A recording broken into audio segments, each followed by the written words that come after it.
Gawa, Lord, masukuhan mo kami, hinahanap namin ang iyong kapiran, ang iyong kalooban, ang buong puso. Ang biyaya sa iyo, Holy Spirit, mahintahan niyo kami mga kalooban. Turutan niyo kami, Panginoon, ang puso na nagdanais na kayo ay makalig. Nagdanais, Panginoon, na kayo ay marinig, maranasan ang iyong pag-usap buhat sa iyong mga salita. Tunay, Panginoon, mga salita may mag-usap sa amin. Patuloy ito, Panginoon, maglagay sa amin sa iyong kapiran, sa iyong kalooban. Dagdagan mo kami, Panginoon, ng kaalaman, pagkaunawa sa iyong kapiran, sa iyong kalooban. Ang pagkaunawa namin, Panginoon, magdulong sa amin ng higit pang pagkamangha, paglilingkod, pagsambahan, pagsunod sa iyong kalooban. Para ang aming paglilingkod at pagsambahan, pagsunod sa iyong kalooban, ay higit pa, Panginoon, magpalaki ng aming pagmamahal sa iyo. Kaya tunay, Lord, kayo'y nararapat ng aming paglilingkod, kayo'y nararapat ng aming pag-ibig, kayo'y nararapat ng aming buhay. Napalain ang gawain ito, at kayo'y maparangalan at mapapulihan. Kung aming panalangin at may pasalamat, sa pangalan ni Jesus, nagkakaroon sa amin. Amen.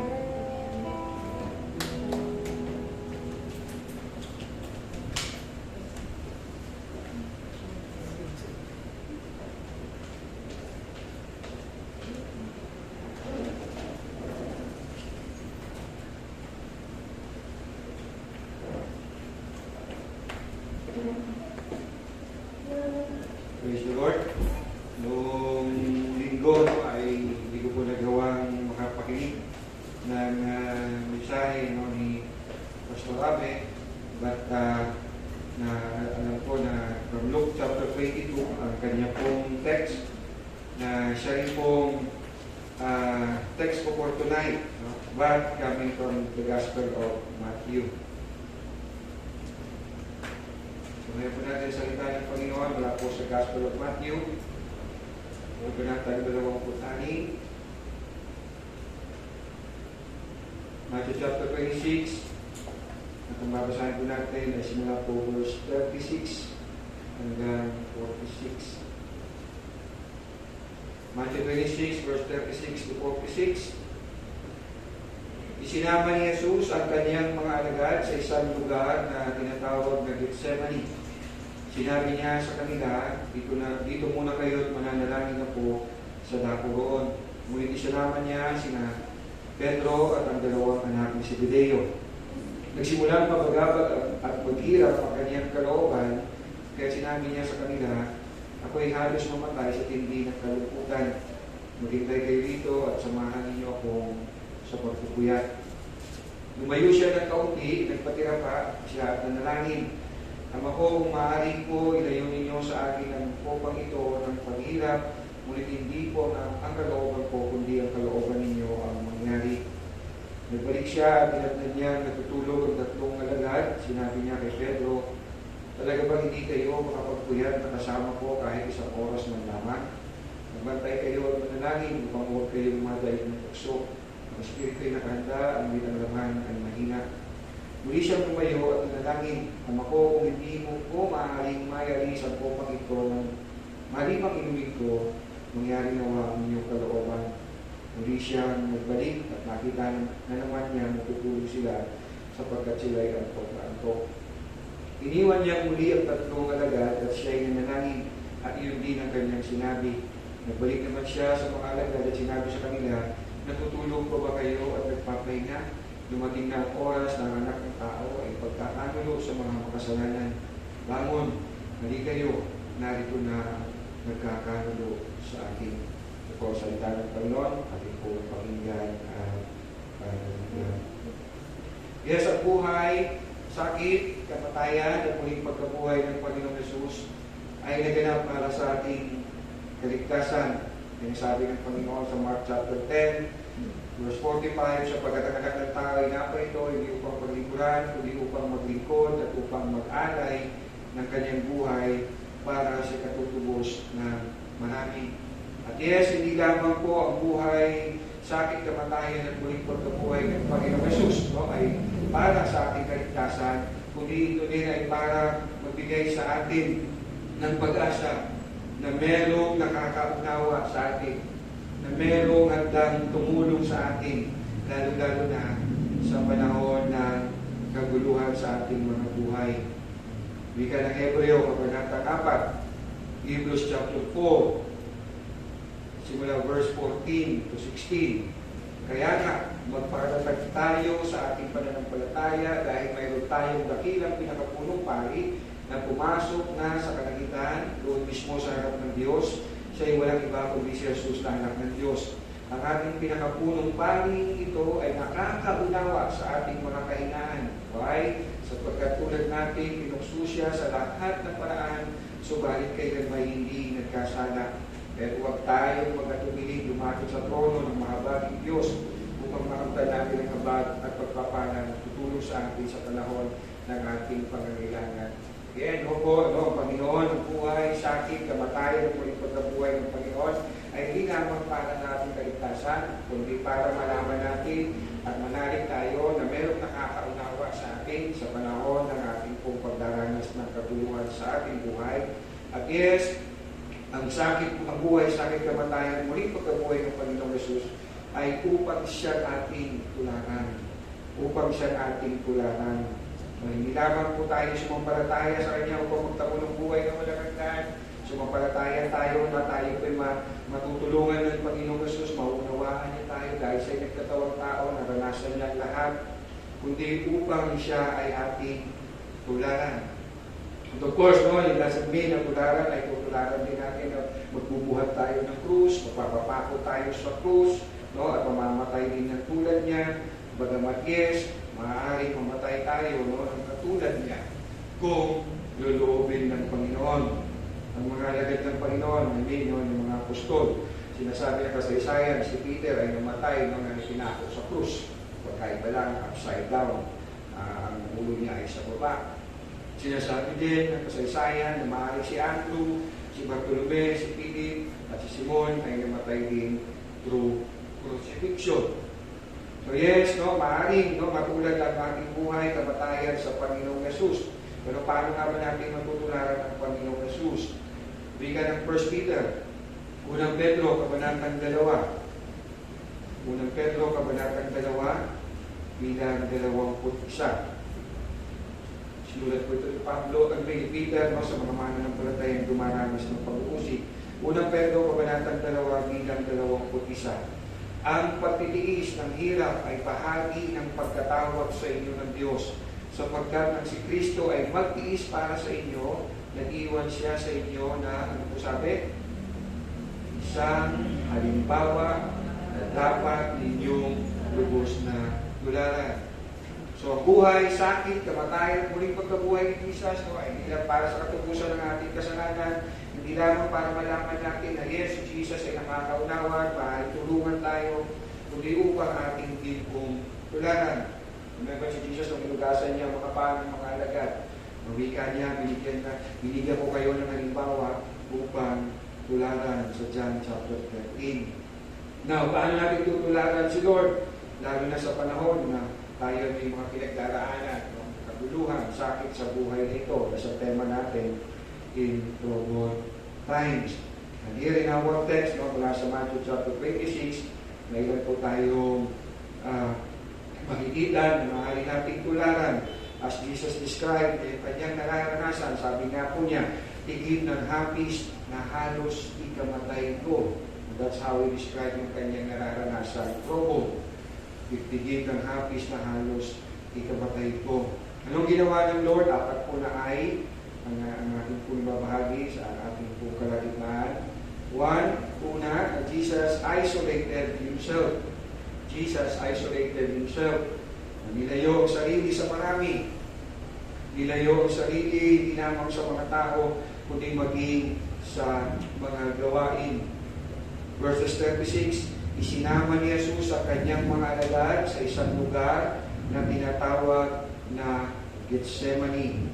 Ito pong lugar na ito na pinupuntahan ni Lord ay regularly po niya pinupuntahan sa maraming pagkakataon na siya po ay nag-iisa o nag-isolate para manalangin. Sinasabi sa atin ng Luke chapter 22, kung maalala ninyo, binasa po ito ng Sunday, lumabas si Jesus, verse 39, at gaya ng kanyang kinagawian, nagpunta siya sa bundok ng mga Olivo, ng Garden of Gethsemane, kasama ang mga alagad. So, sa panahon na si Jesus ay tigit ng hapis, na sabi nga niya, halos na yung namatay, Jesus isolated himself. Jesus isolated himself. Sa palagay ko, we could also do in times of trouble. Yes, may maririnig tayo na kapag na-advise, like kapag ikaw ay may pinagdaraanan, mainan ang gawin mo ay magpakaabala ka, no? Gumawa ka ng mga pag-iibang para makalimot, no, sa iyong pinagdaraanan. At yes, maaaring epektibo. Ang tanong ay gaano ka-effective? Ang tanong ay how long yung effectivity nito. Ikaw na may pinagdaraanan ay ang gagawin mo ay magpapakaabala para daw makalimot. Pero si Lord, in His time of trouble, hindi po siya nagbisi-bisihan pa mo. But because, no, He isolated Himself sa mga gawain, and yes, sa maraming tao. Marahil ang tanong natin, Pastor, how long? Gaano katagal ko i-isolate ang aking sarili? If I have been troubled, paano ang mga anak ko?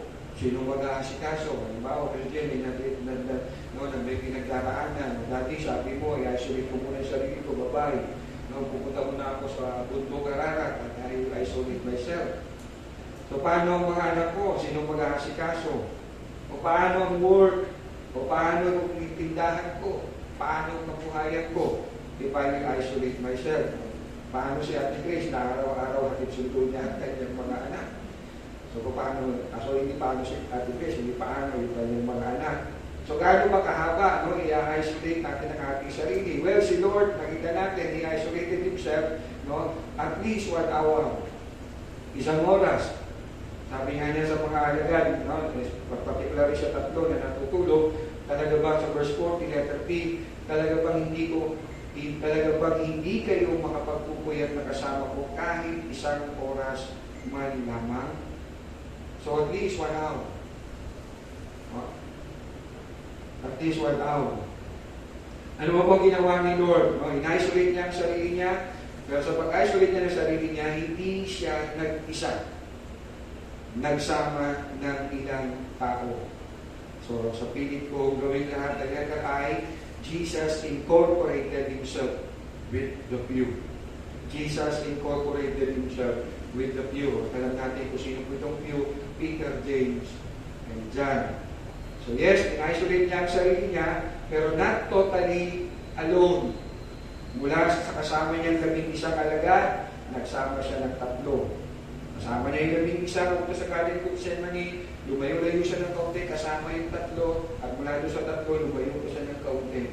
So he was not really alone. Nandoon yung may kasama siya iilan, at ang kasama kanya dito ay si Peter, James, and John. Verse 37, letter A.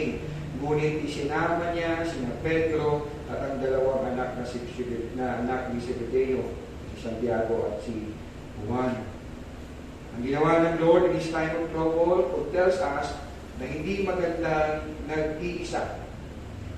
Lalo na, no, nagmatagal at malayo sa panahon na ikaw ay may pinagdaraanan. Ang ating ibig sabihin natin ang pinagdaraanan, no, may trouble in life. Of course, dapat may kasama ka, at of course, dapat tamang tao. Tamang tao, tamang mga tao.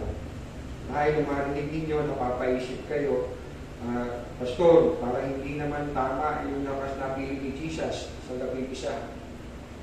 Dahil ang ginawa ng 3, natulog lang.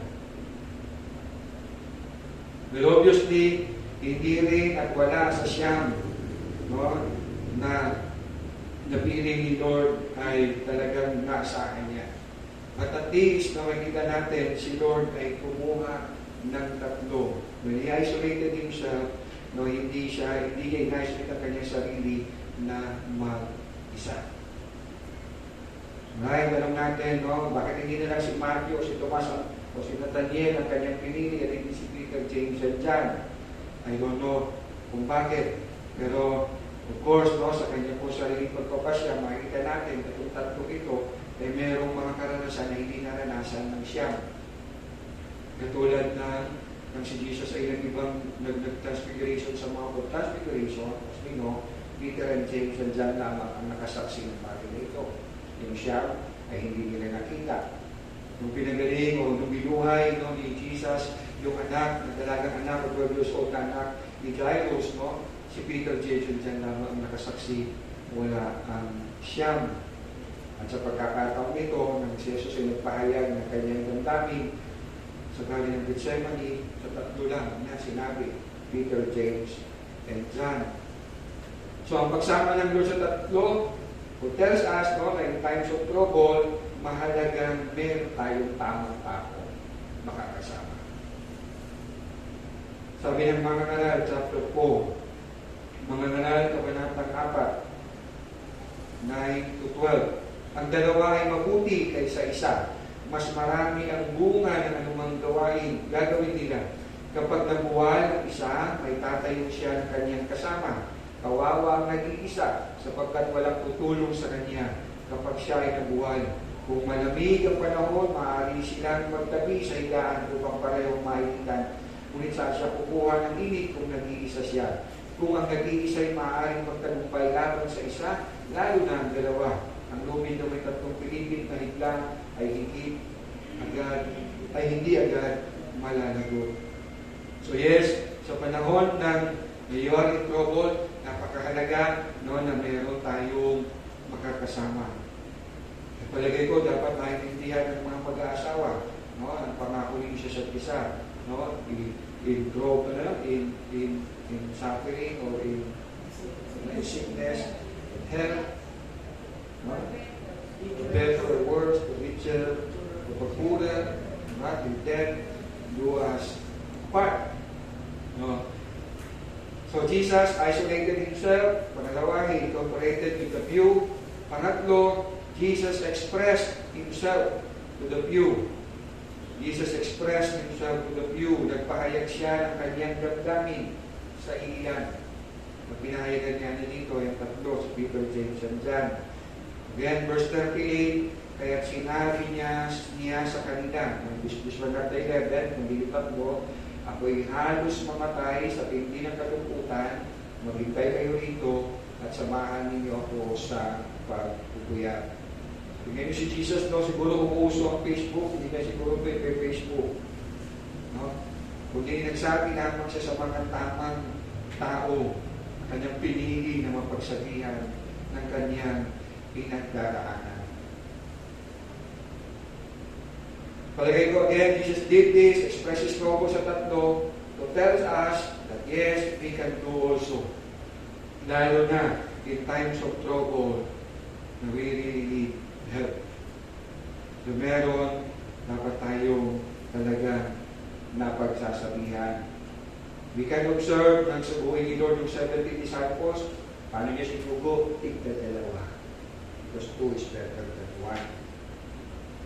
How much more sa panahon ng trouble, panahon ng ikaw ay dumaranas ng kabigatan. In times you are in trouble, napakalaking bagay na meron kang masasabihan, masasandalan, or at least alam mong nariyan para sa iyo. Remember mga kaibigan ni Job, in Job chapter 2, verse 11 hanggang 13. Job chapter 2, verse 11 to 13. Ang masasamang nangyari kay Job, na lahat na nangyari na sa kanya, yung mga kabuhayan niya, yung mga anak niya, nagkaroon na siya ng karamdaman mula pulo hanggang paan, nagkaroon ng mga sugat. Verse 11 ng chapter 2, ang masamang nangyari kay Job ay nabalitaan ng tatlo niyang kaibigan, si Eliphaz, na Timaneo, si Bildad, na Sulita, at si Sopar, na Laamita. Nagkasundo silang tatlo na dalawin si Job upang palakasin ang loob niya at makiramay sa kanya. Malayo pa sila ay nakita na nila si Job, ngunit hindi nila ito nakilala. So, ganimali kung gano'n yung itsura ni Job. Nang makilala nila ito, hindi nila napigilang umiyak ng malakas. So, we can imagine kung kalubos-lubos na kalagayan po ni Job. Pinunit nila ang kanilang mga damit at naglagay ng abo sa ulo dahil sa pagdadalang hati. 7 araw at 7 gabi silang naupo sa lupa kasama ni Job. Ngunit hindi nila ito pinagsabihan ng kahit ano sapagkat nakikita nilang hirap na hirap ito sa kanyang kalagayan. Kung meron po tayong matututunan po sa magkakaibigan nito, itong tatlo sa irreversibilidad at susupat, and again, sabi po doon sa huling bahagi ng verse 13, 7 araw, 7 gabi, ngunit hindi nila ito pinagsabihan ng kahit ano sapagkat nakita nilang hirap na hirap ito sa kanyang kalagayan. So panahon ng ating kaibigan, ang ating mahal sa buhay, is really trouble. One thing that we can really help, hindi kailangan magsalita. Just be there. And be quiet. At malaman lang nila na you are there. Hindi kailangan magsalita. Mag-isa tayo mga Kristiyano, aggressive tayo at impatient tayo, mag-advise agad. Pupunta sa isang labayan, okay lang yan, sis. Isunod kaya kita, masasabi mo kayo, okay lang. So, hinay-hinay. Ang mga kaibigan ni Job, for 7 days and 7 nights, nalalalim nyo si David din, pagkatapos ng 7 araw, sa kanyang bumigo yung mga tauhan ni David. Nung nabihis kasi David, natatanong si David ng kanyang mga tauhan, Sir, hindi namin maintindihan yung nangyayari sa inyo. Nalaman yung patay yung anak nyo. Ito kayo, nagbihis, nagbigo, hindi ng pagkain, etc. Yes, pagkamat katulad din ni Peter, James, and John, itong si Eliphaz, at si Sophar, naging judgmental silang mga kaibigan. You know the story. Sila nga ay pinagalitan ng Lord at sila ay pinaghandog para sa kanilang para sa kanilang pagkakasala o kasalanan. So, tanong, do you have a person where you can share your trouble? Do you have a person where you can share your trouble? Nawa, meron. Of course, nawa, believer. Nawa, mature believer. Well, yes, walang perfect na tao, kaya and the same, wala ding perfect na believer. Can you say amen? And so, wala talagang perfect na friend, walang perfect na asawa, walang perfect na kapatiran, walang perfect. Kung gusto mo maging perfect, pwede ka na magpasundo kay Lord. Doon, wala nang pagkakasala. But of course, wala pong tunay na Kristiyano na visyo na niya ang kasalanan. Cannot be. Sabi nga, makipag-isa kay Kristo ay bago na nilalang. So nawa, meron tayong mapagsasabihan talaga na makakaunawa sa atin, magbibigay sa atin ng encouragement, magbibigay sa atin ng rebuke if necessary. Minsan ang tanong, are we ready? Are we ready to accept rebuke, correction? Minsan kaya tayo hindi rin na pagsasabihan o nag-e-extend ng tulong ang kapwa natin, marahil na rin ito sa ating kung pinapakitan, sabihin na natin attitude. Again, itong magkakaibigan nito, they did their part. Naman, yes, nagkamali sila sa bandang huli. Pero we can see ilang mga tauhan sa banda ng kasulatan. Halimbawa, si David and Jonathan, they were best friends. Ito'y ginawa din list ng ilang mga nasa LGBTQIA+, pakesyo daw, si Jonathan o si David dito ay bati, dahil very close silang magkaibigan. Si Jonathan ay isa sa mga anak ni Saul, mahusahan, Nabililigtas ni Jonathan lagi si David sa bantang kanyang tatay ni Jonathan na si Haring Saul. At eventually, nung namatay na si Jonathan, si Haring Saul, si David ay tinupad niya yung kanyang pangako at kinuha niya si Mephibosheth,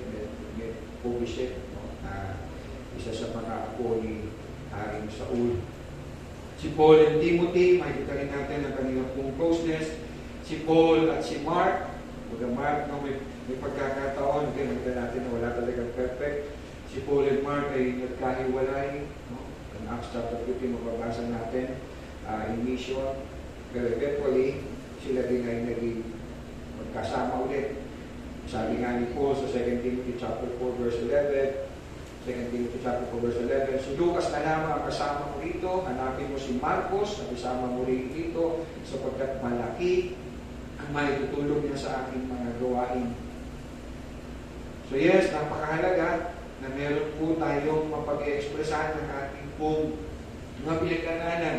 Minsan hindi natin kayang sabihin sa ating asawa, sa ating mahal sa buhay. I hope meron tayong mapagsasabihan.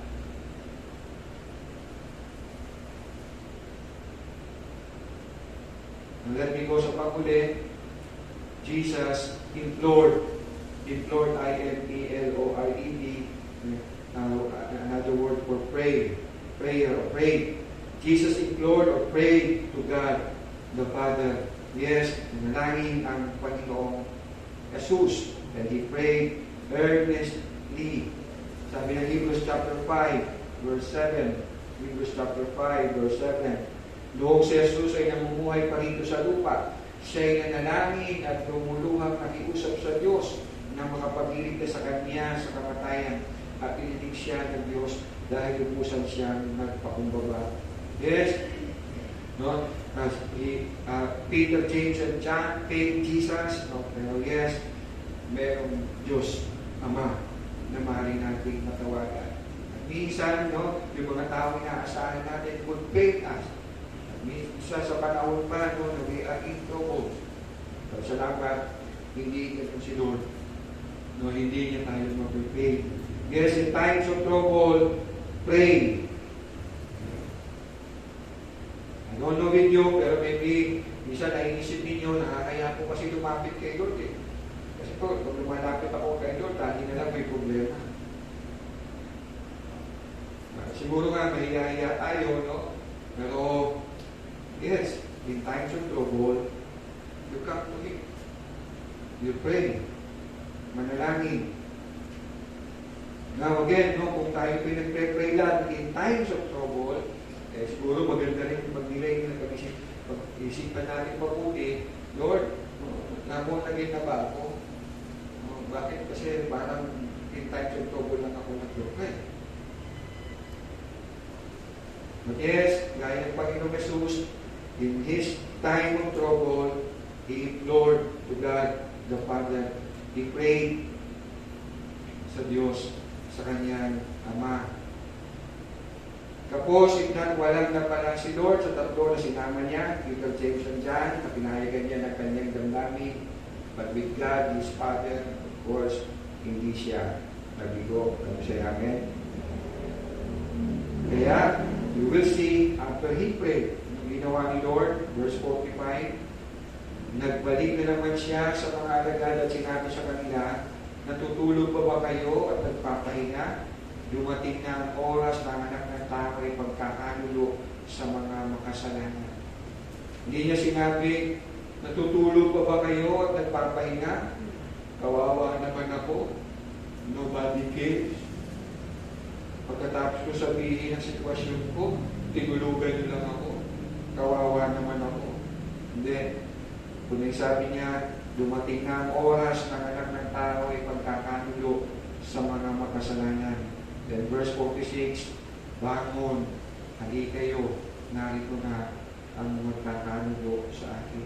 Here, shows us na si Lord ay nakaranas, no, ng kapayapaan, nakaranas ng divine intervention ng Panginoon para harapin ang kanyang harapin na hindi lamang panunugyan ng tao, panunugyan ng mga tao, hindi lamang pananakit ng tao, kundi the very wrath of God. So in times of trouble, you may isolate yourself. In times of trouble, don't miss. You incorporate yourself with you. Natamang mga tao. In times of trouble, you express it sa mga tamang tao. And lastly, higit sa lahat, in times of trouble, you ignore to the Lord. Maraming Panginoon naman, maraming pong salamat. Salamat, Lord. Salamat, Panginoong Jesus. Nawa po, Lord, napakalaki ng biyaya niyo sa buhay namin. higit, Panginoon, kundi ang kaligtasan na tamo namin dahil sa buhay, sakit, kamatayan at muli mong pagkabuhay.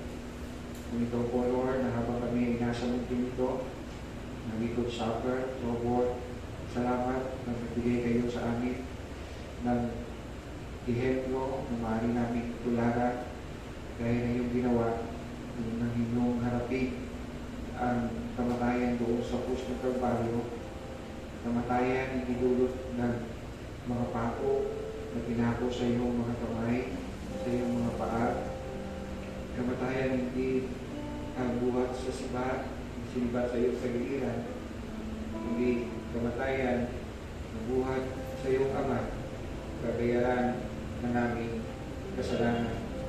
Salamat, Lord, at o Panginoon, tulungan niyo po kami sa pagmubay-gabay ng iyong Santo Espiritu sa panahon na kami kumakaharap, Panginoon, ng mga kaguluhan sa aming mga buhay, na maaaring nagdudulot sa amin, Panginoon, ng sakit o mas probo, Lord, ay matularan namin mga halimbawa ang ginawa ng aming Panginoong Jesus kung siya ay nasa Garden of Gethsemane. At o po, Lord, ulibilig, Panginoon, hindi lamang, o Lord, ito nahihayag sa banal na kasulatan, Panginoon, para aming marinig, kundi para naming tularan. At o po, Panginoon, sa lahat, hindi sa aming pagtulad, kundi sa aming pananalig sa iyo, Panginoon, na kayo ay Ama na nariyan, na handang makinig sa amin, na handang tumulong sa amin sa panahon na kami, Panginoon, ay dumaranas ng kaguluhan, ng sakit, ng hirap sa aming mga kalooban. Salamat, Ama, sapagkat kayo ay higit na nakakaunawa sa amin.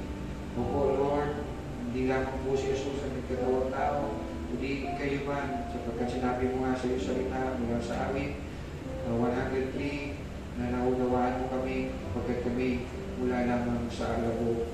Lord, salamat sa inyong awa, Abad.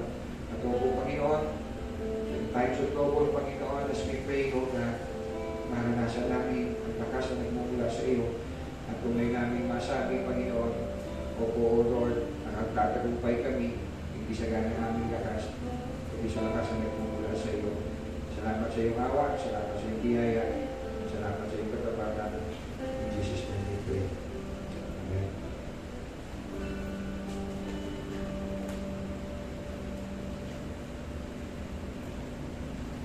Kaya po natin ang mga gusto sa